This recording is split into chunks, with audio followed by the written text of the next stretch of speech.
Our motivations are unbelievably interesting. I mean, I've been working on this for a few years, and I just find the topic still so amazingly engaging and interesting. So I want to tell you about that.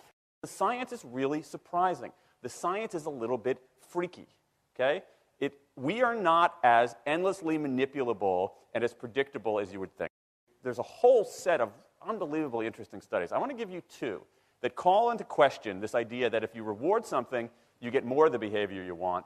If you punish something, you get less of it. So let's go from London to the mean streets of Cambridge, Massachusetts, in the northeastern part of the United States. And let's talk about a study done at MIT, Massachusetts Institute of Technology. Here's what they did. They took a whole group of students, and they gave them a set of challenges. Things like memorizing strings of digits, solving word puzzles, other kinds of spatial puzzles, even physical tasks like throwing a ball through a hoop. Okay, they gave them these challenges, and they said to incentivize their performance, they gave them 3 levels of rewards. Okay? So if you did pretty well, you got a small monetary reward. If you did medium well, you got a medium monetary reward. And if you did really well, if you were one of the top performers, you got a large cash prize. Okay? We've seen this movie before. This is essentially a typical motivation scheme within organizations, right? We reward the very top performers, we ignore the low performers, and the other folks kind of in the middle. Okay, you get a little bit. So what happens? They do the test, they have these incentives. Here's what they found out. 1, as long as the task involved only mechanical skill, bonuses worked as they would be expected. The higher the pay, the better their performance. Okay, that makes sense. But here's what happens. But once the task called for even rudimentary cognitive skill, a larger reward led to poorer performance. Now, this is strange, right? A larger reward led to poorer performance? How can that possibly be? Now, what's interesting about this is that these folks here who did this are all economists, 2 at MIT, 1 at the University of Chicago, 1 at Carnegie Mellon, okay, the top tier of the economics profession. And they're reaching this conclusion that seems contrary to what a lot of us learned in economics, which is that the higher the reward, the better their performance. And they're saying that once you get above rudimentary cognitive skill, it's the other way around. Which seems like this kind of, the idea that these rewards don't work that way seems vaguely left-wing and socialist, doesn't it? It's kind of this kind of weird socialist conspiracy. For those of you who have those conspiracy theories, I want to point out the notoriously left-wing socialist group that financed the research, the Federal Reserve Bank. So this is the mainstream of the mainstream coming to a conclusion that's quite surprising. Seems to defy the laws of behavioral physics. So this is strange, a strange finding. So what do? They say, this is freaky. Let's go test it somewhere else. Maybe that $50 or $60 prize isn't sufficiently motivating for an MIT student, right? So let's go to a place where $50 is actually more significant relatively. Right? So let's take the experiment. We're going to go to Madurai, India, rural India, where $50, $60, whatever the number was, is actually a significant sum of money. So they replicated the experiment in India roughly as follows. Small rewards, the equivalent of 2 weeks' salary. Small performance, low performance, 2 weeks' salary. Medium performance, about a month's salary. High performance, about 2 months' salary. Okay, so those are real good incentives. Okay, so you're going to get a different result here. Well, what happened, though, was that the people offered the medium reward did no better than the people offered the small reward. But this time around, the people offered the top reward. They did worst of all. Higher incentives led to worse performance. What's interesting about this is that it actually isn't all that anomalous. This has been replicated over and over and over again by psychologists, by some extent by sociologists, and by economists, over and over and over again. For simple, straightforward tasks, those kinds of incentives, if you do this, then you get that, they're great. For tasks that are algorithmic, set of rules where you have to just follow along and get a right answer, if-then rewards, carrots and sticks, outstanding. But when the task gets more complicated, when it requires some conceptual, creative thinking, those kinds of motivators demonstrably don't work.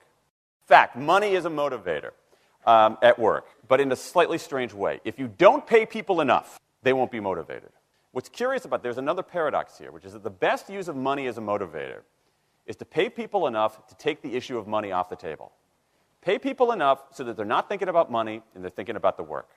Now, once you do that, it turns out there are 3 factors that the science shows lead to better performance, not to mention personal satisfaction. Autonomy, mastery, and purpose. Autonomy is our desire to be self-directed, to direct our own lives. Now, in many ways, traditional notions of management run afoul of that. Management is great if you want compliance, but if you want engagement, which is what we want in the workforce today as people are doing more complicated, sophisticated things, self-direction is better.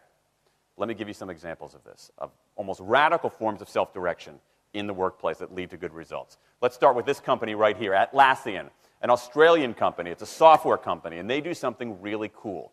Once a quarter on a Thursday afternoon, they say to their developers, for the next 24 hours, you can work on anything you want. You can work on it the way you want. You can work on it with whomever you want. All we ask is that you show the results to the company at the end of those 24 hours in this fun kind of meeting, not a star chamber session, but this fun meeting with beer and cake and fun and other things like that. It turns out that that one day of pure, undiluted autonomy has led to a whole array of fixes for existing software, a whole array of ideas for new products that otherwise had never emerged. One day. Now, this is not an if-then incentive. This is not the sort of thing that I would have done 3 years ago before I knew this research. I would have said, you want people to be creative and innovative? Give them a freaking innovation bonus. If you can do something cool, I'll give you $2,500. They're not doing this at all. They're essentially saying, you probably want to do something interesting. Let me just get out of your way. One day of autonomy produces things that had never emerged. Right, let's talk about mastery. Mastery is our urge to get better at stuff. We like to get better at stuff. This is why people play musical instruments on the weekend. You got all these people who are acting in ways that seem irrational economically. They play musical instruments on weekends. Why? It's not going to get them a mate. It's not going to make them any money. Why are they doing it? Because it's fun, because you get better at it, and that's satisfying. Go back in time a little bit. I imagine this if I went to my first economics professor, a woman named Mary Alice Schulman, and I went to her in 1983 and said, Professor Schulman, can I talk to you after class for a moment? Yeah. I got this inkling. I got this idea for a business model. I just want to run it past you. Here's how it would work. You get a bunch of people around the world who are doing highly skilled work, but they're willing to do it for free and volunteer their time, 20, sometimes 30 hours a week. Okay, she's looking at you somewhat skeptically there. Oh, but I'm not done. And then what they create, they give it away rather than sell it. It's going to be huge. I mean, she truly would have thought I was insane.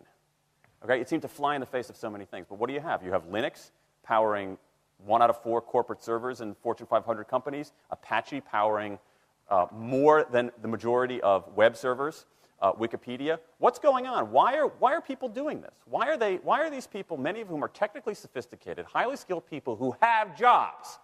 Okay? They have jobs. They're working at jobs for pay, doing sophisticated technological work. And yet, during their limited discretionary time, they do equally, if not more, technically sophisticated work, not for their employer, but for someone else for free.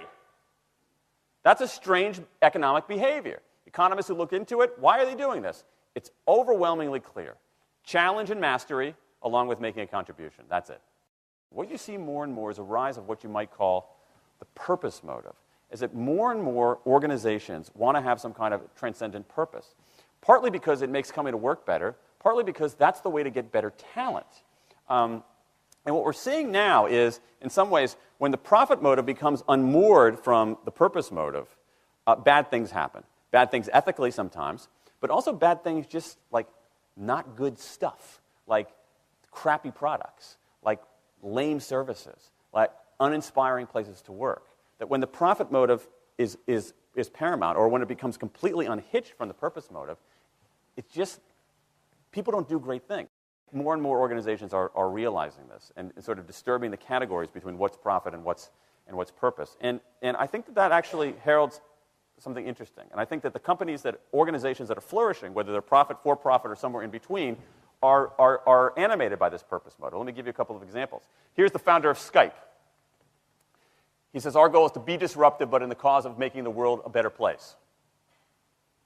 Pretty good purpose. Here's Steve Jobs. I want to put a ding in the universe. All right? That's the kind of thing that might get you up in the morning and racing to go to work. So I think that, that we are purpose maximizers, not only profit maximizers. I think the science shows that we care about mastery very, very deeply. And the science shows that we want to be self-directed. And I think that the big takeaway here is that if we start treating people like people and not assuming that they're simply horses, slower, smaller, better-smelling horses, if we get past this kind of ideology of carrots and sticks and look at the science, I think we can actually build organizations and work lives that make us better off, but I also think they have the promise to make our world just a little bit better.